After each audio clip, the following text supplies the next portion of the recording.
Welcome to ప్రజానాడి news.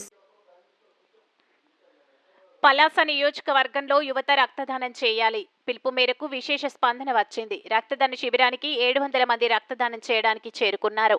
Palasa MLA Gouthu Sirisha మాట్లాడుతూ నిత్య జీవితంలో ఎంతో మందికి సకాలంలో రక్తం అందక ప్రాణాలు కోల్పోతున్నారని, అటువంటి పరిస్థితి ఏర్పడకుండా యువత రక్తదానం చేయాలని పలాస ఎమ్మెల్యే గౌతు శిరీష అన్నారు. పలాస తెలుగుదేశం పార్టీ కార్యాలయంలో Visakhapatnam NTR trust, Srikakulam RIMS ఆసుపత్రి, టెక్కలి ప్రభుత్వ ఆసుపత్రి, Kasibugga Pranadata, Srikakulam red cross society ఆధ్వర్యంలో నందమూరి తారక రామారావు వర్ధంతి సందర్భంగా రాష్ట్ర ఐటీ శాఖ మంత్రి నారా లోకేష్ పుట్టినరోజు సందర్భంగా మెగా రక్తదాన శిబిరం నిర్వహించారు. ముందుగా పలాస ఎమ్మెల్యే గౌతు శిరీష, పలాస నియోజకవర్గం టీడీపీ సమన్వయకర్త యార్లగడ్డ వెంకన్న చౌదరి రక్తదాన శిబిరాన్ని ప్రారంభించారు. ఈ సందర్భంగా గౌతు శిరీష మాట్లాడుతూ రక్తదానం చేయడం ద్వారా ఆపదలో ఉన్న వారికి ప్రాణాలు కాపాడుకోవచ్చన్నారు. రక్త నిల్వలు లేకపోవడంతో ఎంతో మంది మృత్యువాత పడుతున్నారని, రక్తదానం చేయడం ద్వారా మరో ప్రాణం కాపాడుతుందని చెప్పారు. ప్రతి వ్యక్తి ప్రతి 6 నెలలకు ఒకసారి రక్తదానం చేయొచ్చన్నారు. దీంతో ఆరోగ్యంగా ఉంటారని, మరలా కొత్త రకం తయారవుతుందని అన్నారు. ప్రతి ఏడాది టీడీపీ ఆధ్వర్యంలో రక్తదాన శిబిరం నిర్వహించడం జరుగుతుందని, ఈ ఏడాది కూటమి ప్రభుత్వం ఆధ్వర్యంలో నిర్వహించిన రక్తదాన శిబిరానికి విశేష స్పందన లభించిందని చెప్పారు. రక్తదాన శిబిరంలో సుమారు 700 మంది పాల్గొని రక్తదానం చేయడం జరిగిందని, రక్తదానం చేసిన ప్రతి ఒక్కరికి ప్రత్యేక ధన్యవాదాలు అని తెలియజేశారు. నేను మీ సోదరి గౌతు శిరీష అని మాట్లాడుతున్నాను. మనకు తెలియకుండానే మనం ఇచ్చే రక్తం మనకి తెలియని ఇంకొక వ్యక్తికి ప్రాణం పోస్తుందనే ఒక మంచి ఉద్దేశంతో ఎన్టీఆర్ ట్రస్ట్ మరియు రోటరీ క్లబ్, రెడ్ క్రాస్ ద్వారా ప్రతి సంవత్సరం జనవరి 18న ఎన్టీఆర్ గారి వర్ధంతి సందర్భంగా తెలుగుదేశం పార్టీ పెద్ద ఎత్తున రక్తదాన శిబిరాన్ని ప్రోత్సహిస్తూ వస్తున్న విషయం మీ అందరికీ తెలిసిందే. అయితే జనవరి 18 కొన్ని కారణాల వల్ల, స్థానిక కారణాల వల్ల ఆ రోజు మేము సెలబ్రేట్ చేయలేకపోయాము.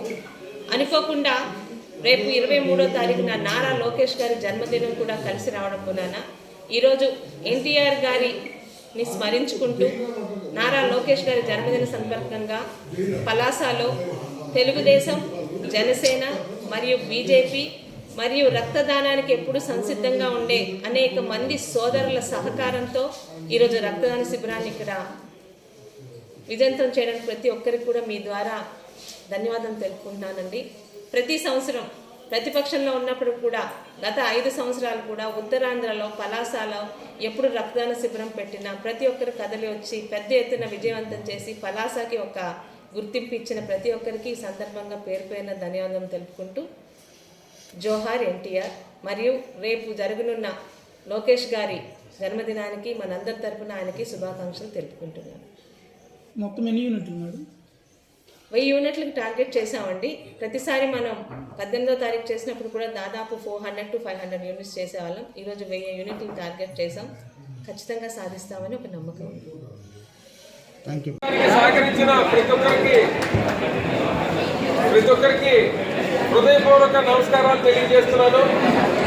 జనసేన, తెలుగుదేశం, బీజేపీ కూటమి నాయకులు, కార్యకర్తలు, పలాస నియోజకవర్గంలో చాలా మంది అధికారులు, అనధికారులు అందరూ సమిష్టిగా కష్టపడి ఈ 700 మార్కుని దాటించడానికి కష్టపడి అందరూ కలిసి Pranadata blood bank, Indian red cross society, NTR trust blood bank, Tekkali area hospital, RIMS hospital, ఈ 5 బ్లడ్ బ్యాంకుల సహకారంతో ఒక మంచి సదుద్దేశంతో చేసిన కార్యక్రమాన్ని జయప్రదం చేసినందుకు అందరికీ చేతులెత్తి నా నమస్కారాలు తెలియజేస్తున్నాను.